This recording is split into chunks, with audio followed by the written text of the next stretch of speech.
So in recent years, I've been watching the African American community, right? And the African American community seem to be going through an identity crisis. That's just my own personal view. So what I've watched is African Americans say that they're African American. Then I've heard them say that they're American. They're not African. I heard them say that they're black. And then came in, they said they're not black, they're Moors. Then they said they're not Moors. Then they said they are Aboriginal. Then they said they're not Aboriginal, that they are ADOS. And then they went from ADOS, which is American Descendants of Slaves, to FBA, which is Foundational Black Americans.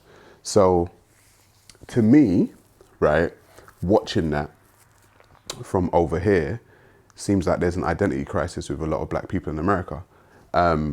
Currently, the FBA, Foundational Black Americans, is being led by a guy called Tariq Nasheed. Tariq Nasheed has done a documentary series, which has become very popular, called Hidden Colors. I watched Hidden Colors. I liked the documentary. I think there were some things that were missed in that documentary. But what I have noticed is these quote unquote foundational black Americans have a disdain to some degree for people who are black, quote unquote, but not from America. So they don't like Caribbeans and they don't like Africans from the continent. Where are you from? Where am I from? I'm from New York. Why would y'all like? Where is your family from? From Jamaica. Okay, shut the fuck up and respect foundational black Americans. I'm not respecting none of that coon shit. What are you talking about? Nigga, the coon is you and Why? your coward fucking family that had to bounce because you failed in Jamaica, nigga. That's because we failed in Jamaica? You failed in fucking Jamaica. And then what happened to everybody that's in America? Nigga, we still here fighting. That's what we doing. We didn't run like bitches. So you ran like a bitch. So FBA. I'm saying you. Wait, no. I'm gonna ask you. Let me ask you. You ran like a bitch. Let me ask you something. FBA, I'm telling you. No, don't ask me nothing. No, because I'm tasking your what you talking about. FBA, your family ran like FBA support bitches. Malcolm X? Nigga, your family ran like bitches. Does FBA support Malcolm X? You ain't at liberty to say nothing about a foundational black American. Nigga, Malcolm X ain't got nothing to Malcolm X was half foundational black American. You ain't got nothing to do with Malcolm X. You say he was half? Yes, he was. But his dad was a foundational black American. The whole thing that he talking about came from a Jamaican nigga. What are you talking about? Nigga, first of all, Marcus Garvey was a Jamaican. He said y'all weren't shit. Marcus Garvey didn't get shit popping in Jamaica. He got it popping here. Y'all try to tell the Marcus Garvey lie. Marcus Garvey left Jamaica in disgust because of coons like your bitch ass. She's a Nigerian immigrant. And we've told you over and over again about those Nigerian bedwenches and coons who come over here who can't wait to get up under white mommy and zaddy and throw shit on American black people. And that's all she does. She sits on Twitter and she shits on black men and black women, but really a lot of hatred for American black men. I've warned y'all over and over and over and over about those Negroes. The white supremacists, they know the type of Negroes to get and act like they're the thought leaders of black society, people who don't have any camaraderie. They don't really feel like they have a connection with us. And I'm not talking about all Nigerians, by the way. I'm not talking about all of them.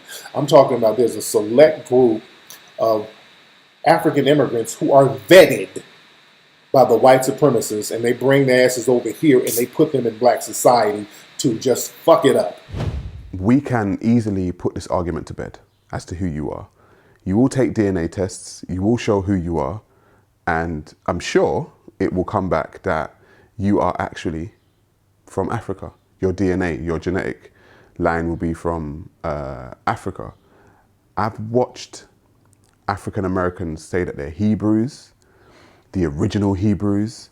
I've watched them say that they're original Muslims, and I'm just wondering when we're going to get to a time for quote unquote African Americans to understand who they are. The history of black people in America is it's not a happy history. So as far as we know, they were taken from the continent of Africa, they were brought over on slave ships, and they were made into the current people that we have there today, right? And so during that time, Africa was demonized in their eyes. They didn't want to be seen as African because Africans lived in mud huts and, you know, were around campfires, probably burning, cooking people in cauldrons and all this kind of stuff. That was the narrative. But we live in the information age, right? So the information as to who you are can actually be found. However, it seems like a lot of African Americans, not all, when I look at this identity crisis that they're going through, have chosen to become anything but what they are genetically. If we were to go back to 1921 and we go back to Tulsa, Oklahoma, and we go back to what they call Black Wall Street, black people in America were millionaires. They were doing very well, after slavery, and, they built a whole town in Tulsa, Oklahoma, which was subsequently burnt to the ground and bombed from the sky by the KKK and other hate groups, the police, etc., etc. I'm not saying that black people in America do not have a stake in America. They do. They have a stake in America, and I get that. However, the system that America has shown them time and time and again that it treats you a certain way.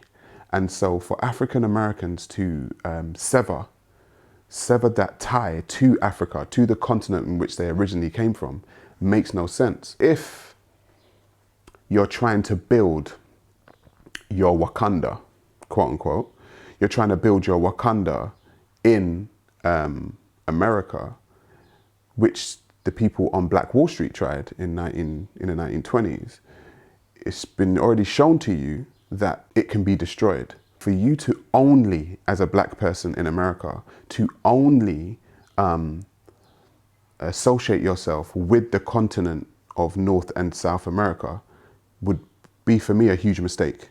I think African Americans should start building bridges with the continent of Africa. As much as Africa, certain parts of Africa has its problems, you don't have the problem of systematic racism in Africa because it's a black continent. Many places in Africa are very welcoming of African Americans. Places like Rwanda, places like Ghana, places like Nigeria, they're quite welcoming of African Americans. And I just think that the foundational Black American movement and the ADOS movement and stuff like that is just more division.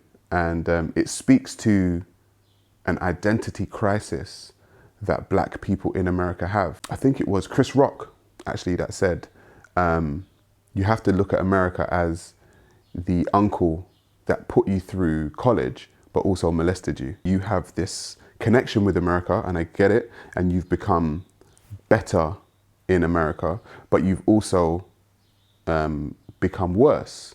Let's not say worse, let's say the same, because when it comes to the economics of America, black people own about 1% of America. Now, if black people in America have been there since slavery, you have black millionaires, you have black billionaires in America, you still don't own a share of America that you should own. However, you can own a share of the continent which you originally came from. And I just think black people in America and all over Europe generally need to start looking at Africa, the continent of Africa, as a place that they could legitimately build a new life. One of my clan members, shout out to Cobbs, and his company called Asasi. He's a Ghanaian man, he lives in the UK. He is now building houses, he's bought land in Ghana, and he's now showing people, okay, from outside of Africa, from the diaspora, quote unquote, to come back to Africa to start building a life. And I think a lot of African Americans need to start doing that. The system of America, which is good to you to some degree, is still a system that you didn't build. And I've said this on so many occasions. If black people don't have their own stuff, they have no leverage. If we are not top of our own social economic system, then we hold no leverage. Black people in America generally do not hold leverage in America, which is why black people in America get treated the way they do. Systematic racism is a very big problem in America. People can deny, and people can agree, that's fine. But when you look at the social economic ladder, okay, of America, you will find black people at the bottom of the social economic ladder. And so I've always said, this system is designed to keep the people that have always been in power in power. We as black people and African Americans as black people have another option. And that other option is to go to a black continent, right? And start a new life there. And if we don't do that and we don't have that in our heads as an option, we will continue the same cycle of trying to beg people for stuff like reparations. So the foundational black Americans and the ADOS movement and the black peoples in America are talking about reparations. Do I think black people in America deserve reparations? Yes. Do I think they will get it? No. Why do I think they won't get it? They won't get it because the system of America has no obligation to repair the damage that they have done. They have no obligation to do it. Them repairing that rift or that financial rift that was caused with African Americans would cripple the economy of America. And I don't think black people in America, according to the system, are worth crippling the economy for. So yes, you can have your fight for reparations and wanting, I think it's $7 trillion in reparations. You can fight for it, but will you get it? I don't think you will. So people are going to say, okay, but what about black people in the UK and Europe? My thing is, black people in the UK and Europe, right, have one foot here and one foot in their respective country. So the black people in the UK will be from Jamaica, Ghana, Zimbabwe, Barbados, Nigeria. They'll be from all over either the Caribbean or the African continent. And most black people in the UK and Europe have one foot here, but also one foot in their motherland or their other respective countries where their parents came from. So should shit hit the fan, you know, they also have somewhere to go back to and somewhere to invest in. And a lot of people that I know in the UK who are black have either a house in the Caribbean or a house in Ghana or a house in Nigeria or some kind of land somewhere, because we have not chosen to totally sever ourselves from our motherland, let's say. African Americans have been severed from their motherland and have chosen to stay that way. And it didn't need to be that way. So all of these other, you know, like organizations, FBA, ADOS, the Moors, the Aboriginals, and all this kind of stuff, need to start building a foundation elsewhere also. You need to start buying land elsewhere. Otherwise, you'll just continue to do what you've always done and get what you've always got.